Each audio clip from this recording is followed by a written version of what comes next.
Bab 3352. Bertarung dengan ayah. Mendengar perkataan Mileye, senyum tipis muncul di bibir Quincy. Benar juga. Mileye tertawa dengan riang. Quincy berbicara, ayo pergi. Kita akan mengumpulkan bahan. Mileye mengiyakan, baiklah. Quincy menunjuk salah satu titik merah, yang ini paling dekat, mari pergi ke sini. Sambil berbicara, mendadak dia menunjuk di antara alis Mileye dan dengan cepat, koordinat kosmos muncul di pikiran Mileye. Mileye membuka telapak tangannya dan pedang biru gaib bergetar hebat. Dia dan Quincy mendadak menghilang dari tempat asalnya. Di tengah awan, mendadak terbelah dimensi ruang waktu dan Mileye serta Quincy keluar dengan perlahan. Baru saja keluar, kening Mileye segera berkerut. Energi spiritual di sini terlalu tipis. Planet ini telah kehabisan energi spiritual sepenuhnya. Dalam waktu maksimal 100 tahun, akan benar-benar hancur. Quincy menatap ke arah Mileye, lihatlah berapa banyak makhluk spiritual di dunia ini. Mileye mengiyakan, dia menyapu dengan kesadarannya. Seketika, kesadarannya segera mencakup seluruh planet ini. Dan pada saat ini, seluruh makhluk spiritual di planet ini merasakan keberadaan Mileye. Siapakah ini? Beberapa master lokal mengangkat kepala, penuh dengan kekagetan. Sebentar kemudian, Mileye menarik kembali kesadarannya, lalu berbicara, terdapat sekitar beberapa puluh miliar makhluk spiritual. Beberapa puluh miliar. Quincy mengiyakan pelan, tak jauh berbeda dengan tempat kelahiranku sebelumnya. Mileye menatap Quincy, galaksi Bima Sakti.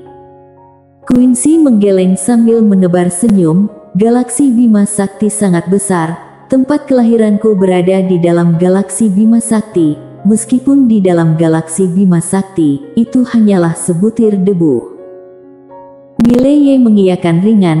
Sejak dia menjelajahi kosmos, dia menyadari satu hal, bahwa alam semesta benar-benar luas. Planet di bawah kakinya ini, dalam luasnya alam semesta yang tak terbatas, bahkan tak layak disebutkan sebagai sebutir debu. Makhluk hidup di planet ini, di tengah luasnya alam semesta, benar-benar terlalu kecil. Mengingat ini, dia melirik makhluk spiritual di planet ini, lalu berbicara pelan, jika kita tak datang ke sini, 100 tahun kemudian, makhluk spiritual di daratan ini, mungkin akan mati lebih dari 99%. Quincy mengiyakan, benar. Mileye menggeleng perlahan, aku selalu mengatakan bahwa kita harus melakukan sesuatu untuk alam semesta ini, tetapi aku mengabaikan satu hal, yaitu bahwa tujuan kita selalu berfokus pada penaklukan alam semesta, jarang peduli dengan alam semesta yang akan hancur. Quincy berbicara dengan serius, Mile, kekurangan terbesarmu adalah terlalu perasa, itu tak terlalu bagus. Mileye menatap Quincy, dan Quincy tertawa, kamu sebenarnya tak cocok untuk memimpin.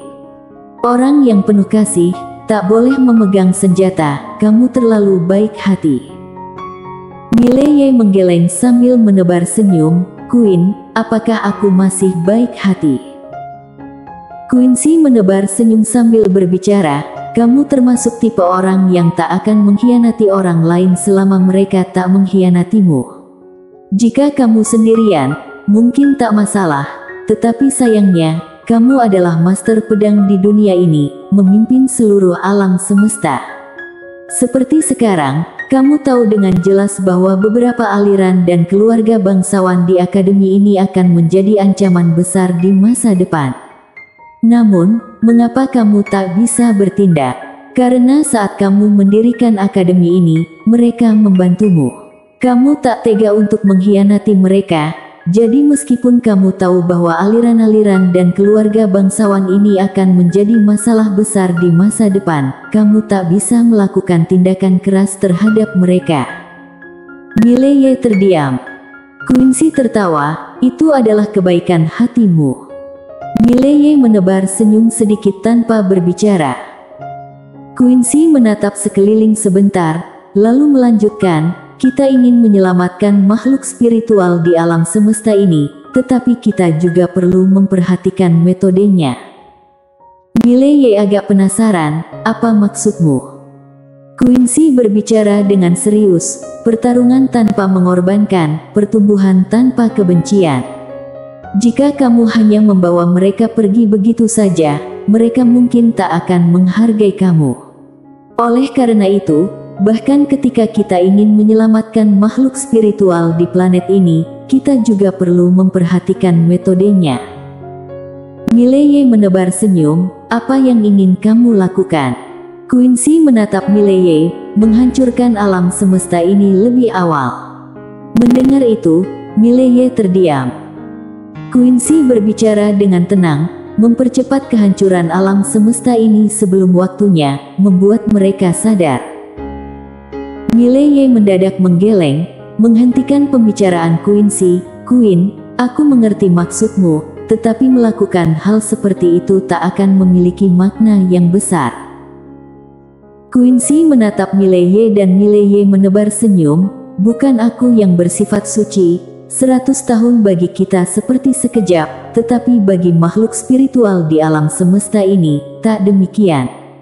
Bagi beberapa makhluk spiritual, mungkin itu adalah suatu perjalanan seumur hidup.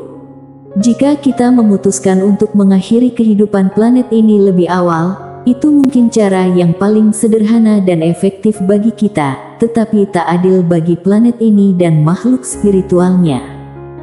Quincy terdiam. Mileye tertawa, jangan marah ya.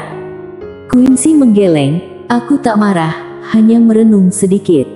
Mileye agak heran, merenung tentang apa? Quincy merapihkan rambutnya di samping telinga dengan lembut, lalu berbicara dengan pelan, sejak meninggalkan tempat kelahiranku sampai sekarang, sepanjang perjalanan ini, aku menyadari bahwa sisi manusiawiku sendiri sedang perlahan-lahan hilang. Mileye berbicara dengan lembut, mengapa mengatakan hal itu? Quincy tertawa, contohnya aku, dengan satu pemikiran, aku bisa dengan mudah menghancurkan planet ini di bawah kaki kita.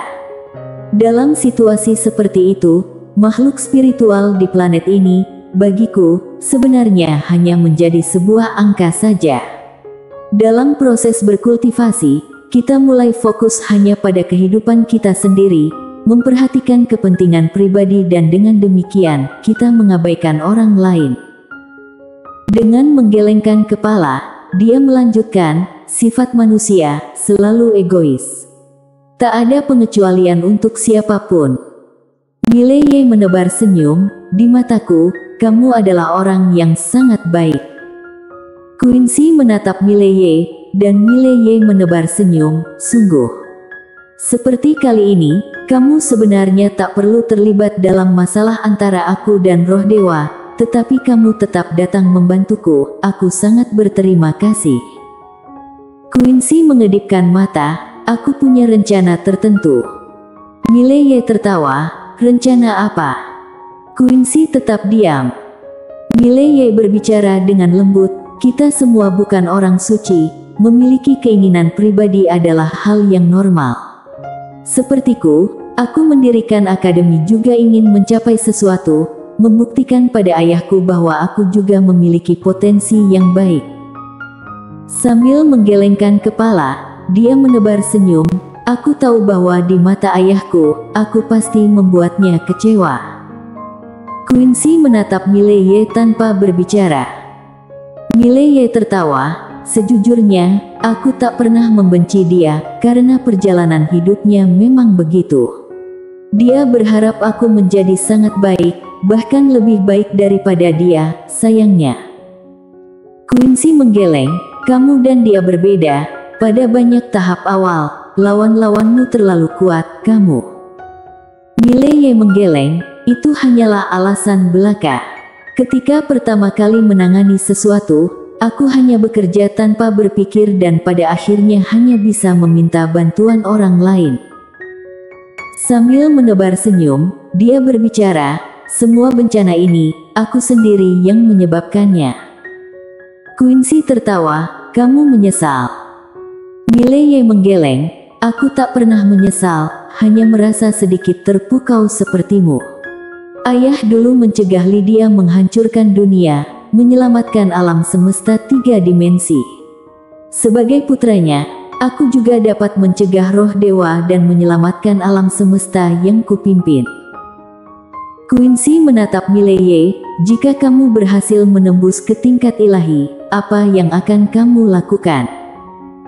Mileye berpikir sejenak, lalu berbicara, aku akan bertarung dengan ayah. Ekspresi Quincy kaku. Bersambung.